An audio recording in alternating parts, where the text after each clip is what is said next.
Hey everyone, welcome back to the Self Leadership Lab, a place where we explore self leadership so we can both lead ourselves and show up for others. Today, I am honored and privileged to have Bridget Hom on the podcast. Bridget is a coach. She's going to tell you a little bit more about herself, but very exciting. I'm looking forward to this conversation very much. So, Bridget, welcome to the show and introduce yourself to everybody.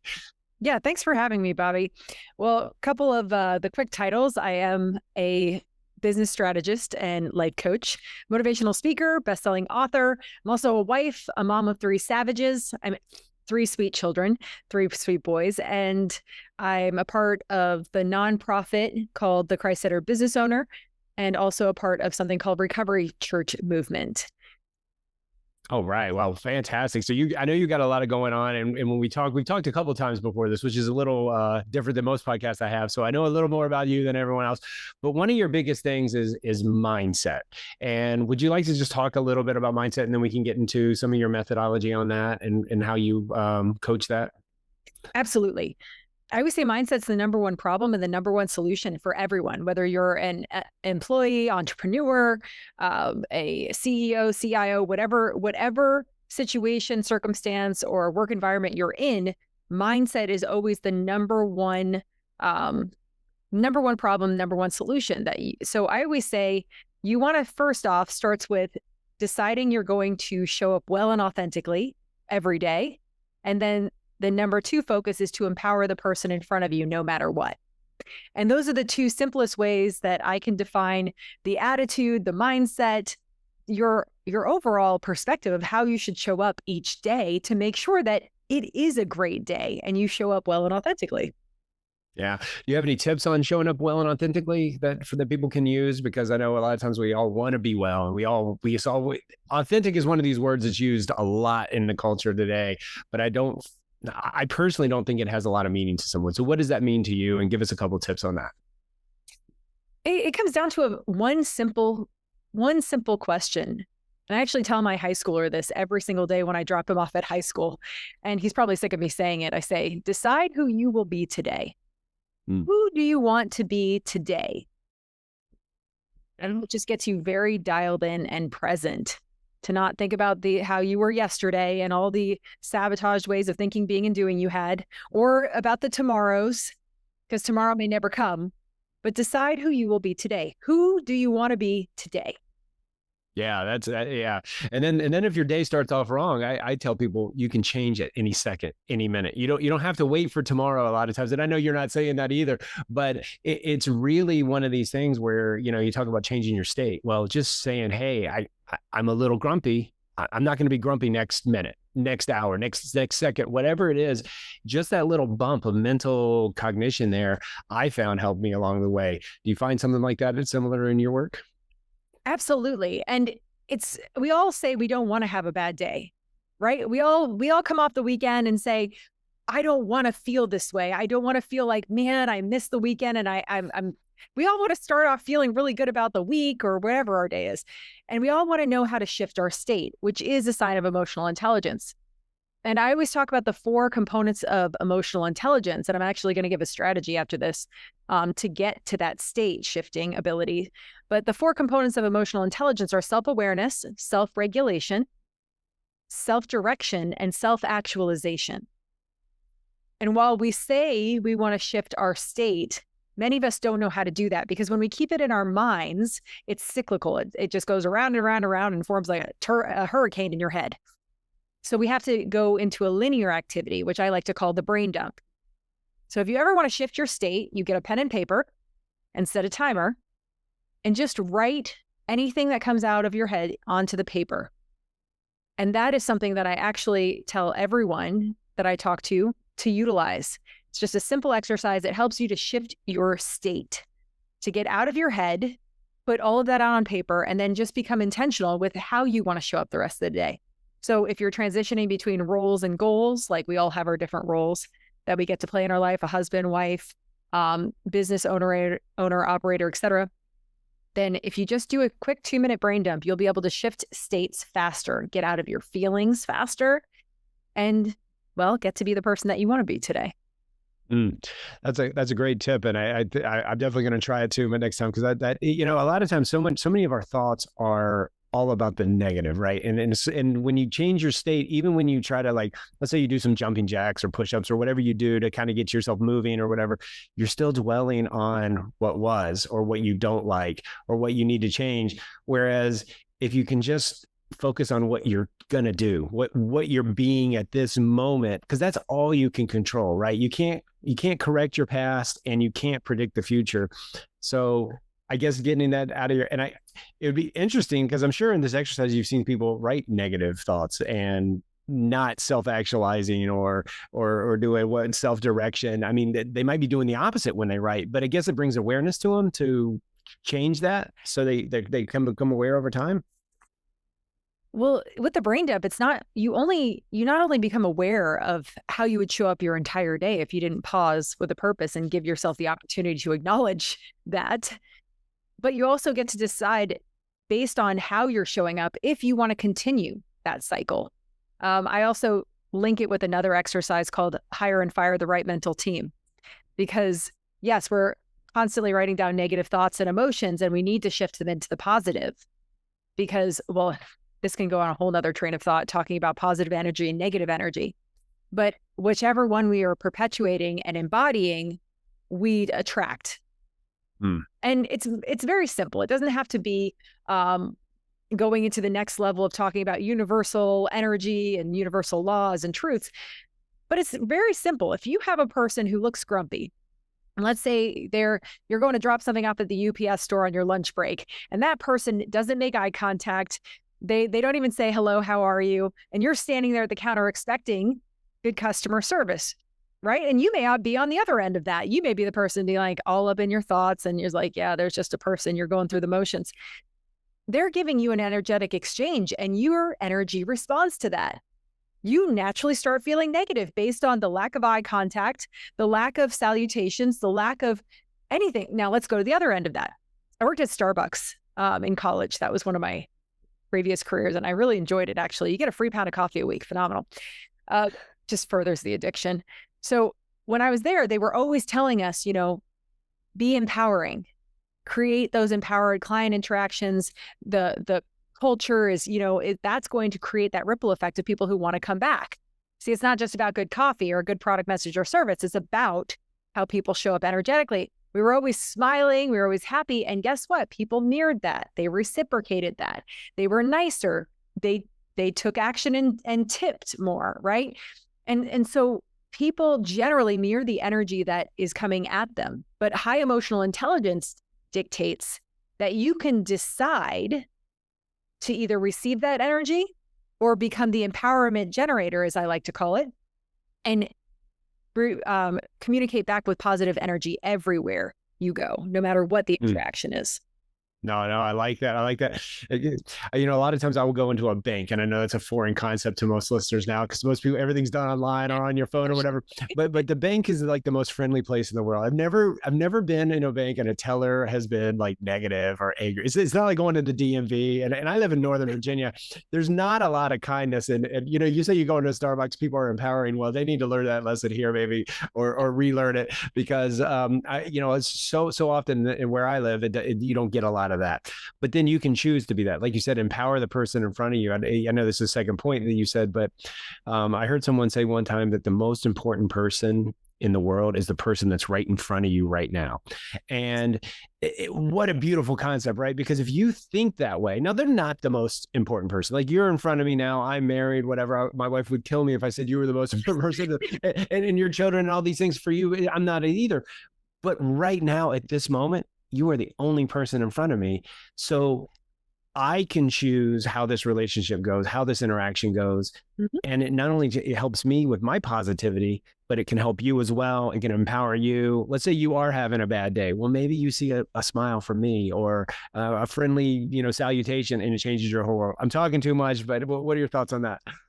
Oh, I completely agree. But it's, instead of walking into a room and saying there's no positive people here, you say to yourself, I'm deciding to be the positive force in this room.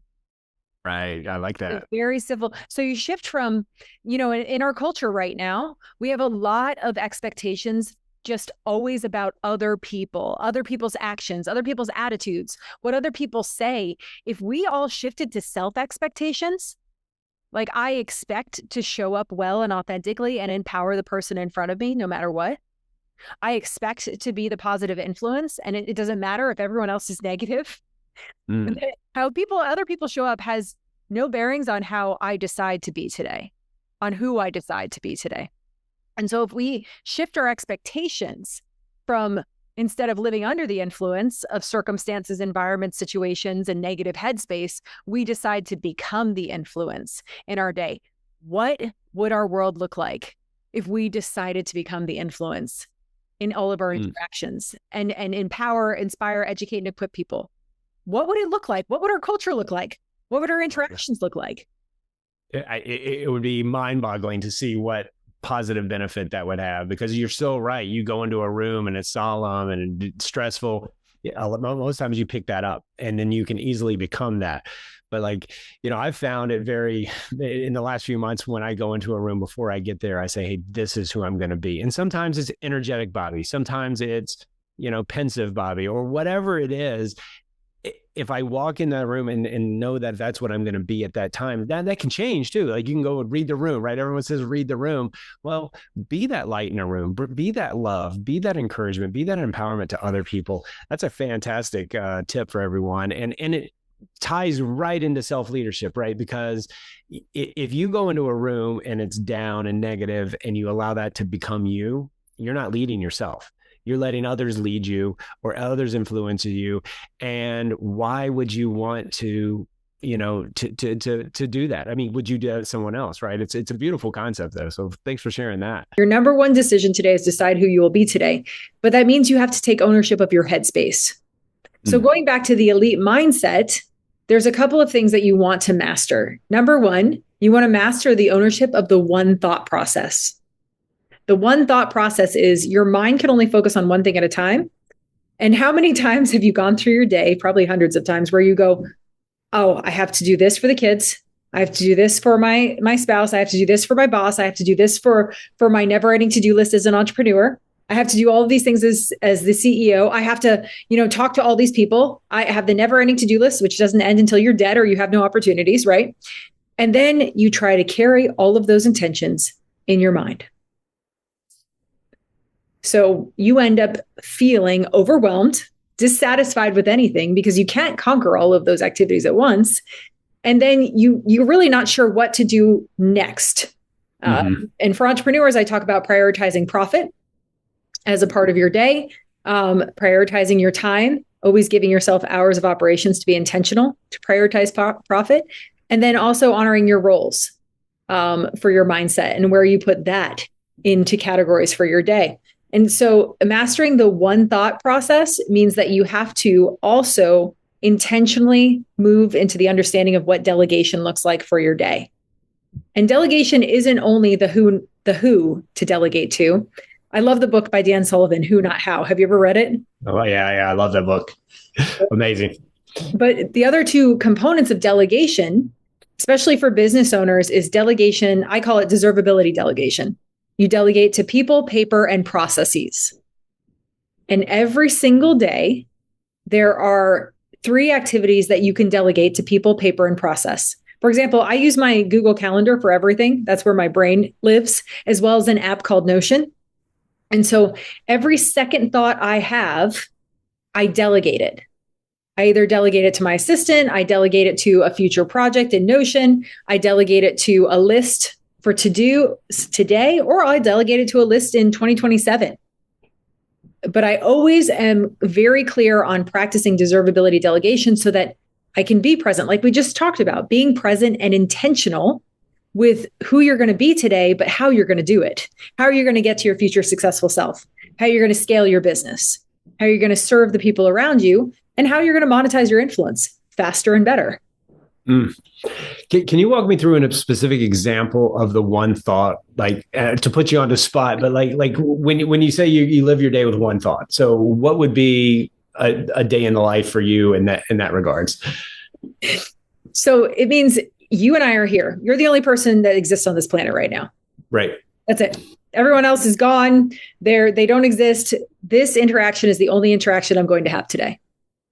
Okay. So it gets you as present as possible. So every single moment, you don't want to be thinking about something else, which we always have that. We always have that double think where we're thinking, you've been there, where someone's talking to you and you're already thinking about what you're going to have for lunch, what you're going to do later, because you're not engaged in the conversation. But here's the thing. When we're not engaged in a conversation, we're missing opportunities. We're missing ability to solve problems. We're missing opportunities to collaborate. We're missing opportunities to connect, to actually feel better in an interaction. And we're depriving ourselves of all of those components because we're not focused on the one thought. Yeah. So it's one thought at the moment, not one thought for the day. So I misunderstood it before, Yes. but I like that because so often, like you said, these to-do lists are, and especially, if you write them down and there's so many in front of you all day long, it's just overwhelming. So I developed a method for myself where I limit myself to thinking 30 minutes a day about what my day is going to be. And then I write down 3 things I want to accomplish. And typically one of them is difficult and the other 2 are kind of hard or kind of easier because that way, and then knock the hard one out first. I mean, a lot of coaches say that, a lot of self-leadership people say that, but limiting to 3 instead of having a pad full of 50 of them, that's overwhelming. And you're never going to get 50 done. And if you get even if you get 6 of them done out of 50, you at the end of the day, you're like, I failed. No, you didn't fail. So, but I like that. And then when you get those 3 things, when you get those done, either you can stop for the day and get the rest and the rejuvenation if you need it, or, go on to come up with a couple more or whatever. But at the same time, you can be present because you only have 3 things, right? So if something like this morning, for example, my dog was sick and threw a kind of wrench in my day. Well, the old me would have been like, oh, how am I going to get all these things done? But the most important thing is to get my dog better and make sure she's better off. So like when I take her to the vet, I wasn't even thinking about anything else other than her and listening to the vet. And because like, you're right. If I was thinking about all these other things, I might've missed something key element to her treatment and her wellness and all that stuff. That's a really good point. I like that. Any other suggestions you've got on the whole mindset other than the one thought? Cause that's gold enough, but we'll squeeze you for all you're worth right now. Well, what we're really talking about here is performance mindset. That's really what we're talking about. We're talking about shifting your mental state, shifting your emotional state, making intentional decisions, being aligned and dialed in for what the priorities are, what is the goal. And one of the other components to performance mindset is once you complete your tasks in your to-do list for the day, many of us go into, well, there's so much more to get done. And then we start with the negative thought processes again. And it's like, well, I have so much more to do tomorrow. And then you already feel defeated and you haven't even gotten to sleep for the day yet. Right. The other component of performance mindset is self-validating your success. This is also a self-leadership tactic. And it's very simple. There are 2 ways to do this. Number 1 is the habit forming of self-validating your success, where during your day, you may be walking your dog, taking a break. You may just have those negative thoughts creep in about how you're not doing enough, how you are failing, how you're not making enough money, how your team's not listening. Whatever it is, you start to sell yourself on these negative thought processes that make you feel down. And then you start to share that negativity with others energetically. And so the faster you can shift to, well, I did this today and I'm a success. My team listened and they implemented. I'm a success. I'm taking my dog for a walk and I'm actually outside exercising. I'm a success. I completed these 3 tasks. I'm a success today. The faster you can shift from sabotage to successful thinking is going to help you to perpetuate that cycle on a daily basis. The second part of self-validating your success is to make it an intentional action at the end of each day. Instead of self-sabotaging, you self-validate. And I always say you want to use an anchor, a tangible reminder of the new behaviors you're trying to implement. And so you get a birthday candle because who doesn't like birthdays? You like birthdays? I like other people's birthdays. Me too at this point. Yeah. But most people symbolically say, it's a celebration. Yeah. Birthday candle. And I say, put a birthday candle in cake or steak, whatever you prefer. And just say your wins, maybe write them down. and say your wins for the day. And it doesn't have to be, some people say, well, that's not really a win. It's not about the expectation of how large or how small the win is. It's just feeding your mind a stream of positivity. Yeah. And that positivity begets more positivity. So you just write down the wins, and they only have to be a win for you, not according to the judgment of anybody else. And that will help you to carry that into the next day. So self-validate your success at every day.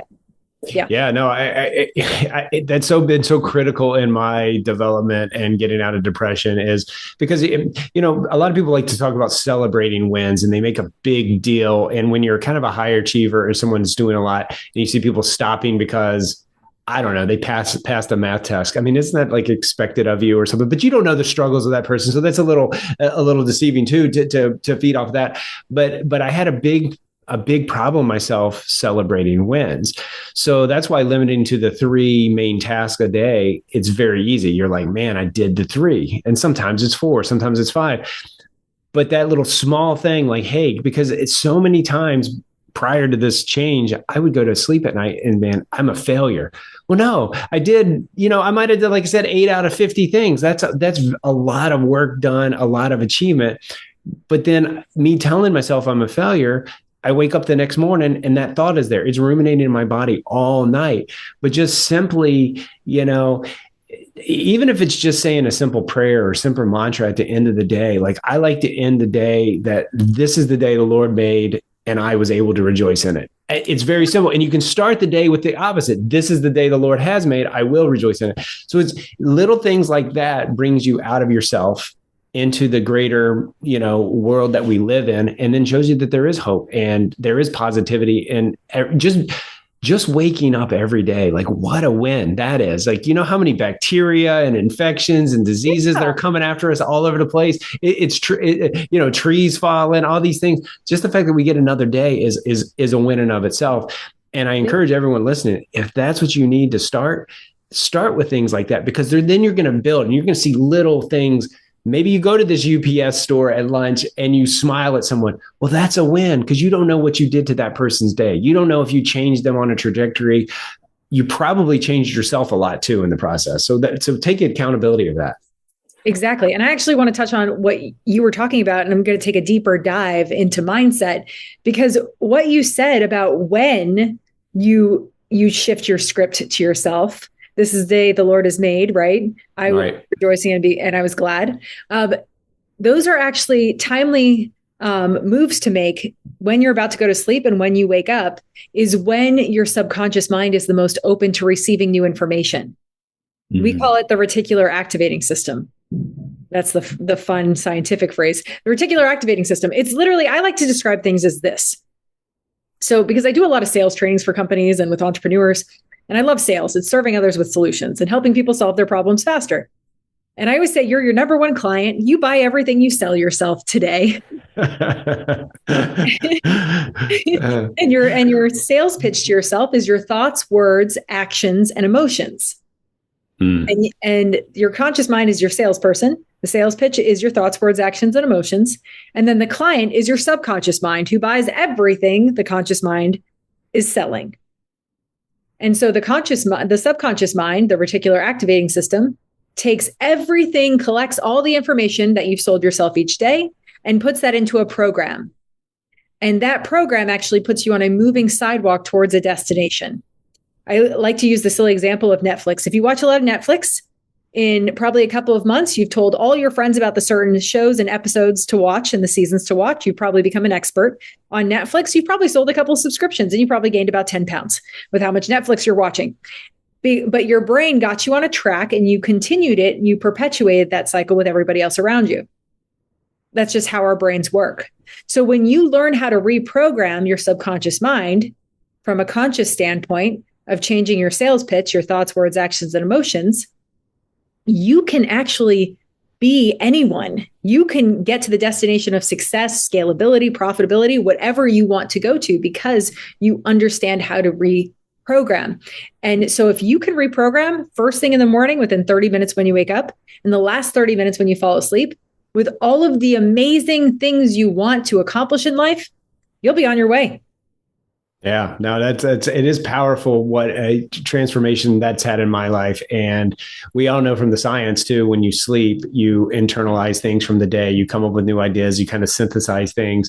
And why would you want your last thought going to bed? I failed today. Because that's what you're going to be processing all night is failure. And you're only going to wake up in a doom gloom cycle. And I think what we're both saying here is we have the power to change that. And, if you define success, it's not success. People always they look at success as someone who's wildly successful and whatever it is. Like, let's say they're a basketball player, they'll say LeBron James. If they're in business, they'll say, Elon Musk or Jeff Bezos or something. Well, they're like the outliers of those, those activities.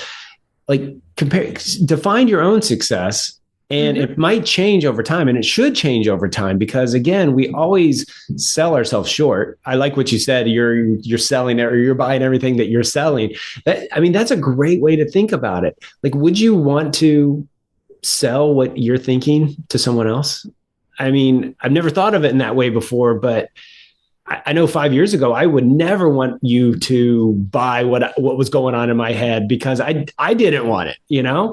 Yes, but we naturally do that. I tell my, entrepreneurs who have jumped ship from corporate and need to do entrepreneurship successfully. I say, listen, if you're selling yourself limiting beliefs, you're going to sell those to your prospects, and they're expensive. And so success begins with belief. Yeah. So Yeah. you have to believe that the person in front of you deserves more and better. And you have to believe that what success looks like for you. You have to believe in that. And success criteria is different for every single person. Yeah. Yeah. Yeah. That's one of the things that culture says, hey, success is this person on Instagram, this person on LinkedIn.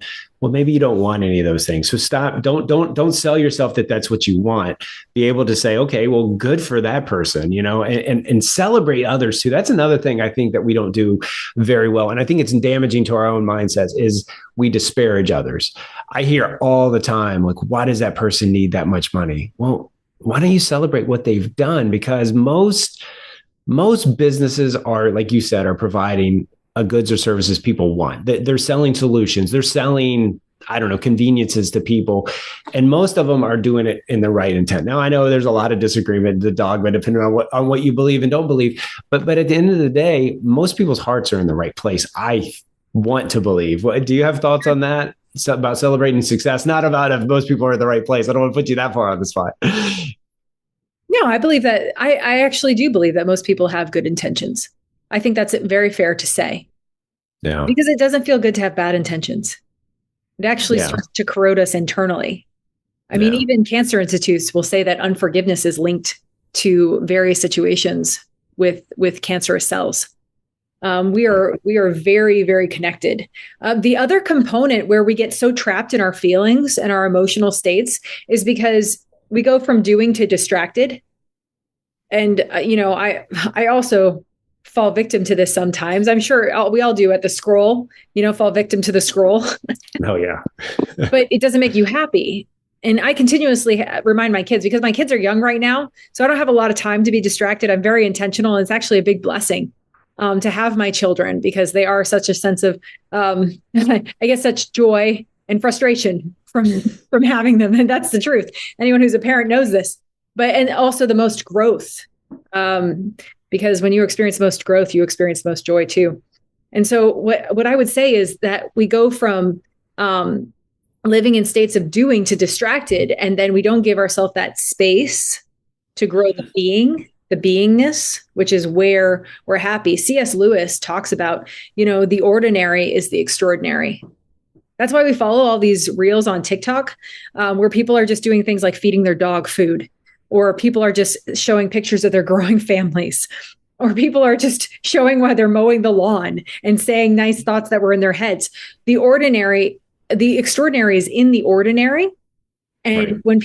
when we start to realize that, when we start to grow our four selves, which is one of my strategies, our emotional, spiritual, intellectual, and physical self, and actually make that a focal point of our day, we start to live in self-leadership naturally, because our culture has kind of fallen into this doing to distracted trap. So we vacillate between those two. So if you could create a gap space of the beingness, then you and I will be much happier and more contented people. Yeah, I want to pull that thread a little bit because this has been coming up in my world quite a bit, and I'm actually reading a book now about improving your being versus your doing, because so much of the training and even I sadly say some of the coaching that's out there is all about what you're doing, and most of us are doing something well. That's your knowledge, skills, and abilities. But being is how you act, how you mind, how much would someone say you're a good person, or are you just really great at X or Y? And I find that the more you start thinking about your being and who you are, it goes a lot on the mindset. But again, can't be negative, right? Because it's so easy to be negative on yourself. But the more you start thinking about like, what kind of person do I want to be? What do I want? At the end of the day, do I want people to say, I'm a good coach, a good consultant, or I'm a good person? And that kind of changes, and that takes away the distractions, right? Because then you're going to want to learn. You're going to pick up a book instead of doom scrolling. And I tell people all the time, if it makes you feel bad, why do you keep doing it? If you ate something that you didn't like, would you keep eating it like time and time again? Like, I don't like beets. And everyone's like, try beets. I know. I can't stand beets. But I'm not going to put beets in my body every day. But then yet I don't like doom scrolling, but yet I do find myself doing that sometimes. And it's like, why? Those 5, 10, 20 minutes, dare I say some of us hours, think of what you could learn. Think of what you could work on your being or work on your doing. If you want to improve a skill or ability too, that's another probably valuable function. But why do you think we're so obsessed with doing in this culture, in this world today? Well, I think it's the foundation of our culture. The success-driven mindset, make something of yourself. I think that's a core part of our culture and the formation of our country. And I don't think it's negative whatsoever. I actually think it hit, we started saying the doing per se the productivity was negative when we introduced the distraction. Because we started to put those two things, put them together. And so we completely cut out the being. And I'm thinking of when the dawn of the internet, which I actually remember, and I'm sure you do as well. But when we started getting into the internet culture and then the social media aim, right? I'm sure some of you who are listening remember that. But when we started to get into that space of the distraction became a part of our day, a part of our living, that's actually where we ran into the problem. That's when we started to feel overwhelmed. And that's where we have this overwhelming percentage of people struggling with anxiety and depression, because when you start scrolling, you actually start to decrease the dopamine levels. And I think it's after like 10 or 15 minutes, most people are scrolling for longer. And so we're not realizing that the distraction is not a part of our doing or being. It's not a part of living in a distracted state. I actually tell people when I talk about the God is my employer perspective, which is one of my next books, I talk about if you're going to scroll, then write down the 7 deadly sins on a piece of paper and see how many times you experience one of them in your thought process. Your pride, lust, envy, sloth, greed, gluttony, anger. And if I forget one, it's usually a problem.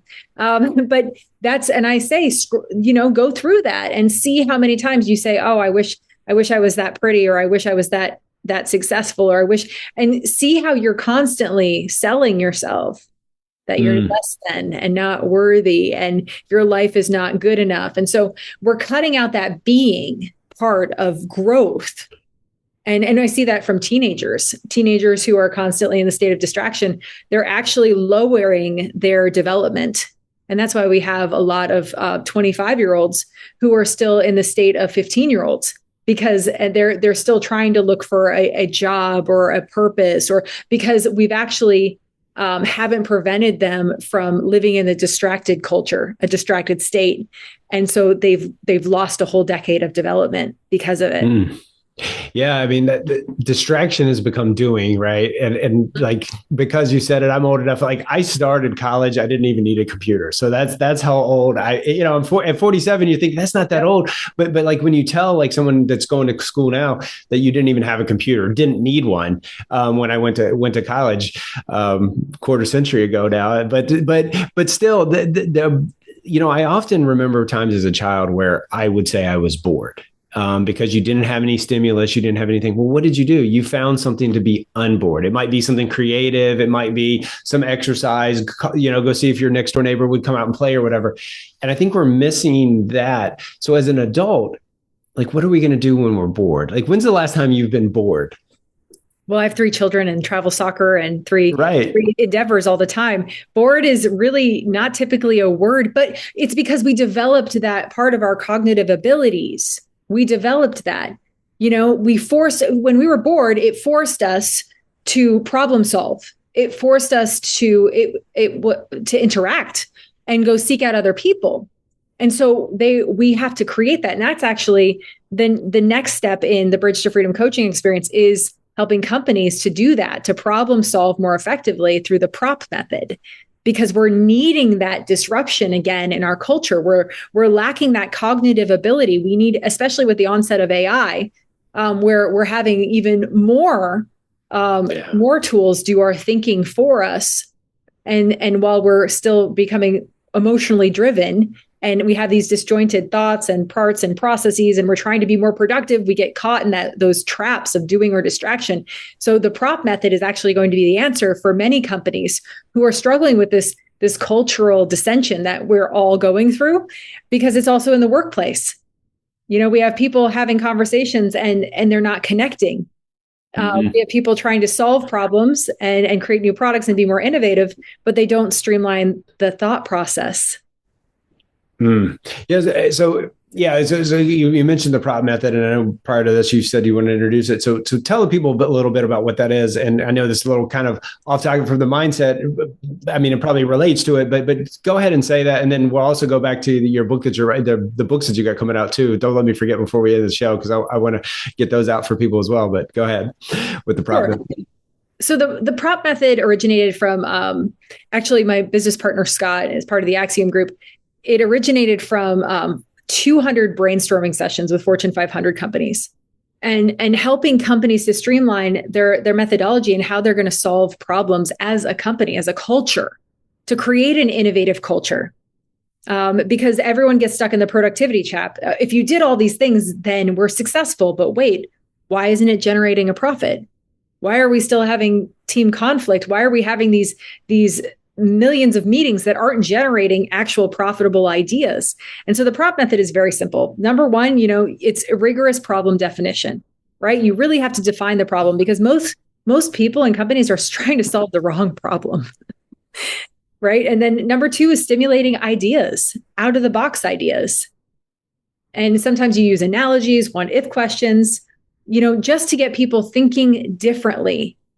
For example, I was at the gym the other day, and they have these giant green spaces of fake grass, and many people don't know what is their space, right? And I was just thinking about, okay, like for some reason I thought of egg cartons.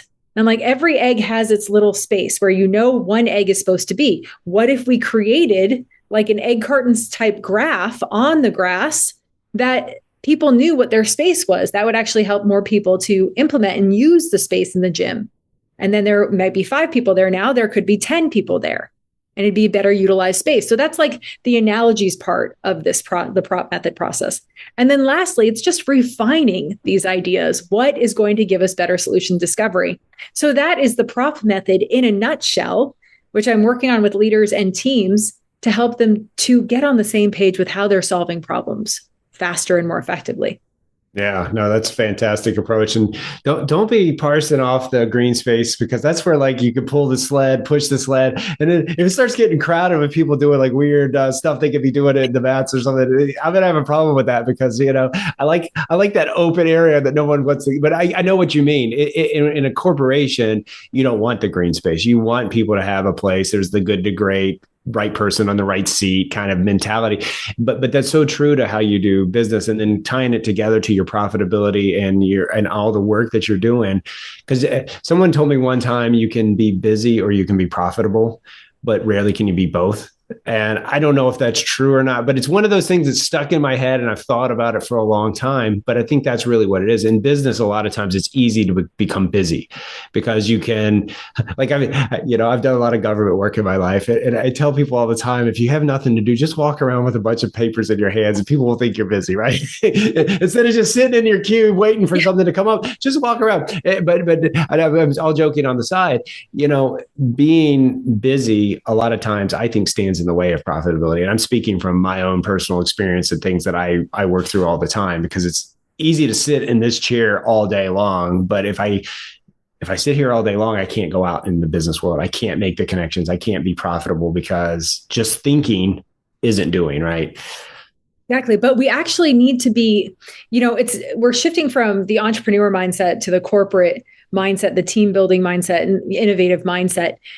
Because I always say for entrepreneurs, if you're thinking 80% of the time and doing 20% of the time, then you're sabotaged and you're not going to be profitable. As an entrepreneur, you have to be taking imperfect action all the time and doing 80% of the time and strategic thinking 20% of the time. Now, in regards to the prop method, to help these companies be more innovative, you have to first adopt the universality principle, which is everybody is creative. It's just a natural part of our cognitive abilities. And with the onset of AI, and people are starting to believe that they are not creative anymore. They're not innovative. They can't come up with their own ideas. Number one, because they think they should come up with the ideas in 0.25 seconds. Right. Because we live in a TikTok culture. We live in, where you have 3 seconds to make an impression, but that doesn't cross over into effective problem solving. And so that's the first problem, is that we have to reignite the fact that no, every single person on this planet is capable of immense amounts of creativity and innovation. Yeah. And then give yourself some time to actually think, at the thinking process, to do that. Yeah. And I used to have a yoga teacher that says we need to transfer from thinking to doing, or thinking to being, whatever they were saying that at that time. And I was like, wow, that's, it took me a while to understand that. But once you did, and especially with AI, like I said, what a great tool. But it is just a tool. Like I tell people, if all you had was a hammer, the hammer is a great tool, but you can't do everything with a hammer. How about if you have a screw loose? I mean, yeah, you could maybe beat it in, but you're going to do more damage and the screw's not going to be its functionality. So use AI accordingly, but don't let it.